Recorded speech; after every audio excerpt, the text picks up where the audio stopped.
All right, call the meeting to order. It is 1:05 and Apt, Lawrence, Little, and Tubin are present. Felder and Nye are not here. Per proof of public notice, Wisconsin State statute, notice of this meeting is posted on Wednesday, August 14th, 2024, per Tom Burkhalter, District Administrator. I'd like a motion indicating the resolve of notice being legally posted. So move. Second. All in favor? Aye. Aye. Aye. Aye. All right, and the mission statement of Viroqua area schools will nurture excellence, unlock potential, and ignite passion. So then we'll go into further discussion of community survey results. Yeah, so we wanted to meet today to talk and take the discussion that we had last week to the next, kind of next phase here. We had some great clarity on survey results, and the results look great. Obviously, having 870 respondents again is incredible. We needed 400 for statistic or valid results, and we got 870. We got more this time around than we got during the capital referendum in 2022, which is almost unheard of. And so, and with that, overwhelmingly clear that the community will support 1.3 million in a non-recurring referendum. Now, we did our survey for 5 years, and we did that for no other reason other than that's what we've done for the last 20 years is a 5-year cycle. And then every 5 years, we come back to our community and we reevaluate what the needs of the district are. Not the problem, since that meeting and a couple of days before, I had started to hear some rumblings throughout the state that essentially the 5-year non-recurring referenda cycle is almost being phased out or a wave of the past because it is so hard and it's so unpredictable as far as what the state's going to give you as far as their aid 5 years from now. And so the Baird model, you will be able to project out for 5 years, but essentially they give a disclaimer that, hey, after the biennial budget, that, hey, it's whatever, they decide it can sway this pretty greatly. So I heard that in one meeting prior to Wednesday's meeting last week. I heard that on Monday.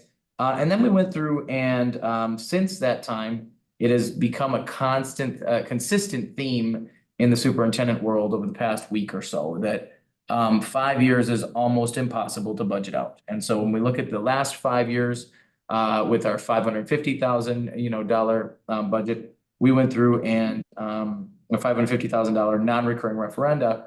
The first 2 years we were doing well. The third year we were okay. And then the last 2 years, it was very clear that we were in a situation that was unsustainable. And so it really brings me, to kind of question whether a 3 or a 5 year is the right move for the district. There are pros and cons. So a 3-year pro is we've got a much better idea of what our budget will be because we know what our funds are going to be. And we have that, budget outlook that maybe you have a part of a year that you're not 100% certain on. Or 5 years for sure. I can tell you we have 2.5 years that we don't know. The problem is you then have to go back to your community sooner than what our community is ready for, has been grown accustomed to because they've seen this every 5 years for the last 20 years. They have seen a non-recurring referendum on the ballot. So in typical fashion here, I called everybody and their brothers about what their thoughts were on this, multiple organizations. And in the end, I did compile some data that I will share with you guys so that you can kind of see what I have gathered here. Sure. Yes. Okay. So can you guys see that, Marina, now? Yep. Okay.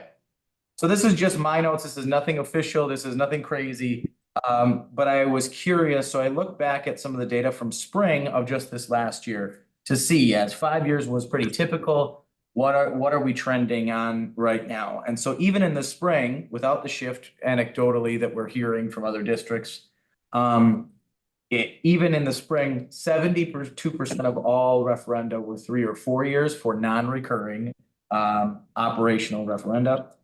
20% were 5 years, 5% were 2 years, and only 2% were, I don't know who or why they asked for 7 years, but that's a long time to ask your community to kind of stretch out. So, and then, you know, that naturally led to the question of, well, what was the you know, the percentage, you know, passage rate at that point?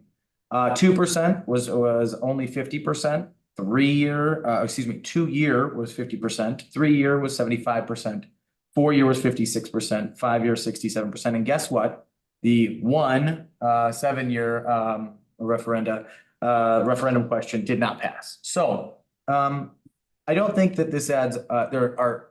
It's so every piece of data is imperfect, and so absolutely I don't know whether or not they had a non-recurring referendum before, because I think that passing it the first time is always the hardest one to pass, right? So I don't have the background information like that. I don't have the you know, percentage of you know, what they are currently doing to operating, right? What percentage of the pie is this, you know, piece? So it's imperfect, but it does allow us to see what others are doing. And so that's really you know, that's really why we wanted to have this conversation, is because I wanted us to weigh the pros and cons of a 5 year versus a 3 year.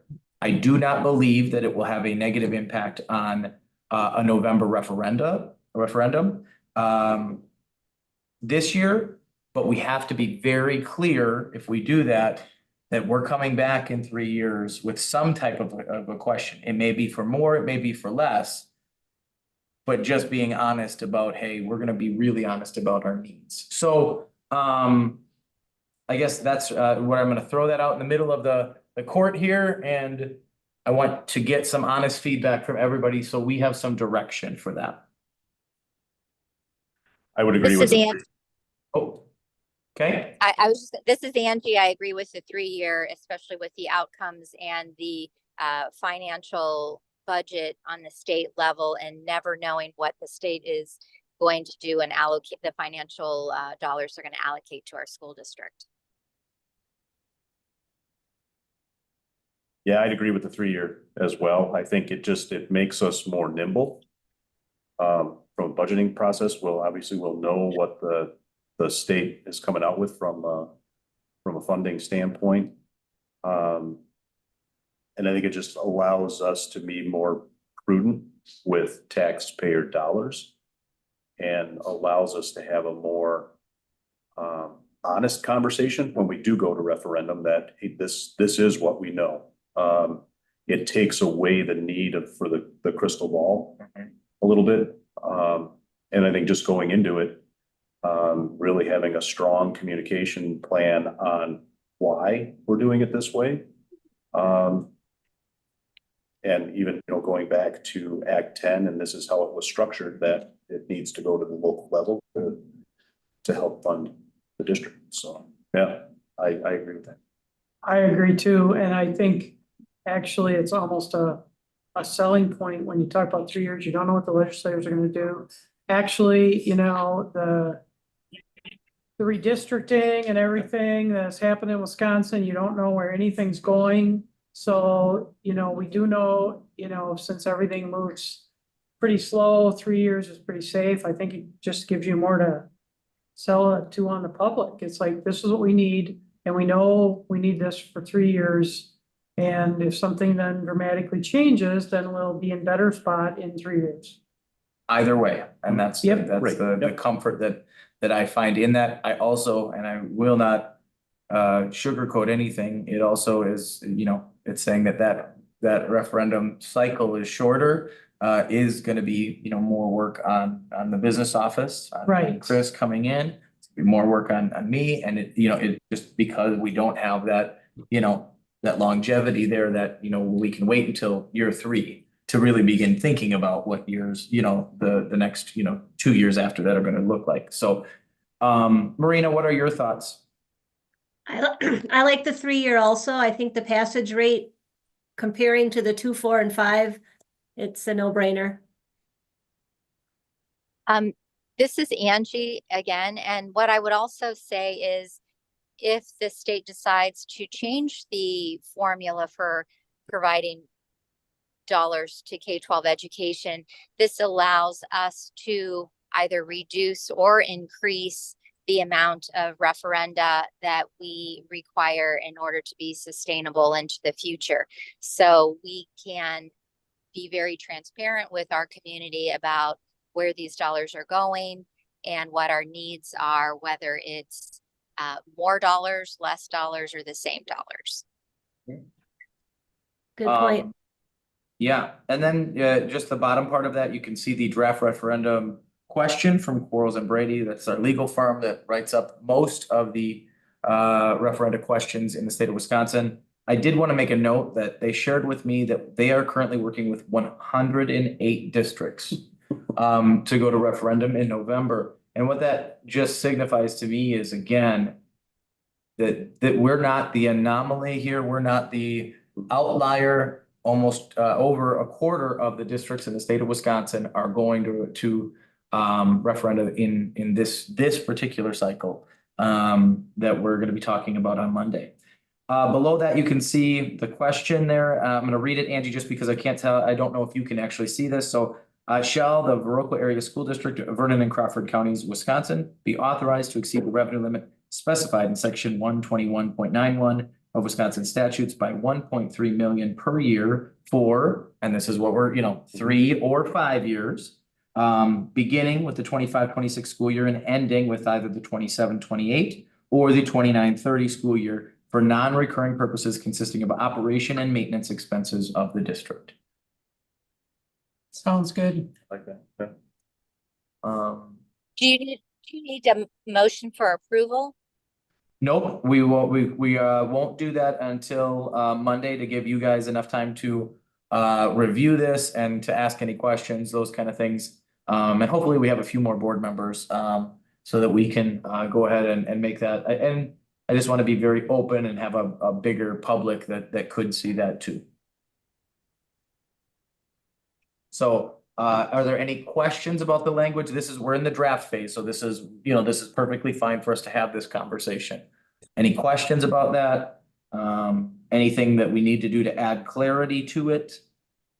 I think the question is clear. Mm-hmm. It's going to be the communication Yep. leading up to the vote. Yep, absolutely. That's going to be critical. Yep. So, yep. Okay. I'd like to know of any feedback you've received about this survey and the results from the community. Lots of positives. Again, the way we are operating the last 2 cycles of not the operational but prior to, but the capital in 2022 and this one, I think our community really does appreciate the opportunity to provide feedback prior to you guys going to them and asking. I do think it's an easier sell to say, hey, we went to you, we asked you, what you would support, and then we are asking the question that you told us to ask. Not, hey, we're going to try to, get this through and hope it works. Ramrods. Right. And I do think that is not normal necessarily. But I think it's been well received by our community, and we do have multiple other communities now that are using that as a model of we ask and then we go to our community with a question versus the typical, and you guys have experienced this before, where you go and you ask and then you maybe fail a referendum and then have to go do that kind of post-mortem survey where, hey, why didn't this work? Well, now we know for next time. We're doing that work up front, which is a little, again, there are other districts that do it, but it's not widely, a used practice. And it's one that I think you're going to see a huge shift in just for transparency's sake. They've seen this before. They know the impact prior to us ever having to put it on a board agenda even. And then there's logistics. If it fails in November, we can go Yep. back in April. Right Yes. away. Yes. But if you wouldn't go in November, you would only have one shot. and that would be April. Yep. Yep. Yep. No, we have plenty of time. Yep. Yeah. We do. Any I'm other all- questions? Yep.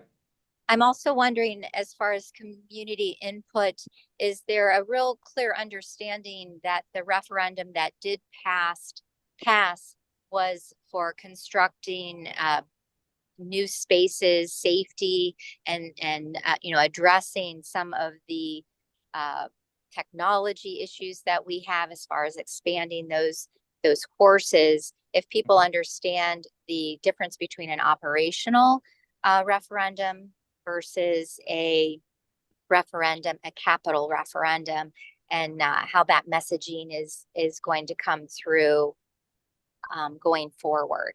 Yeah, I think no, I don't think the typical person understands the difference, but I also don't think that they've, really had that opportunity or to have that explanation. I do think it's a simple, concept when we're able to explain it that, hey, this was approved for the building, and we can't use that money for salaries, benefits, or anything other than what we asked for. And so I do think that that's just going to be an educational piece as we go. I do think the survey did a nice job of laying that out. And I think the survey also did a nice job of laying out, this is nothing new.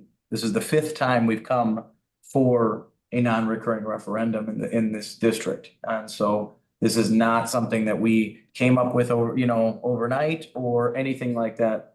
This is very, very typical. And again, not a surprise to those that have been in the community for many years.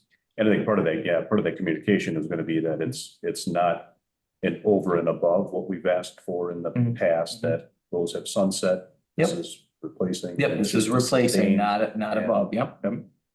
Yep. I Any agree. other- I thought the survey did a great job with the way it was worded and the clear ability to answer the question with complete understanding of what the question was. That's not always the case with questions that are on ballots. Anyway, outside of the district. Correct. Yep. Any other questions, comments, concerns? Nope. Okay. All right, that was what I had. We're good. All right. Motion to adjourn. So move. Second, All right, all in Third. favor? Yeah. Aye. Aye. aye. Have a good day, Thank you guys.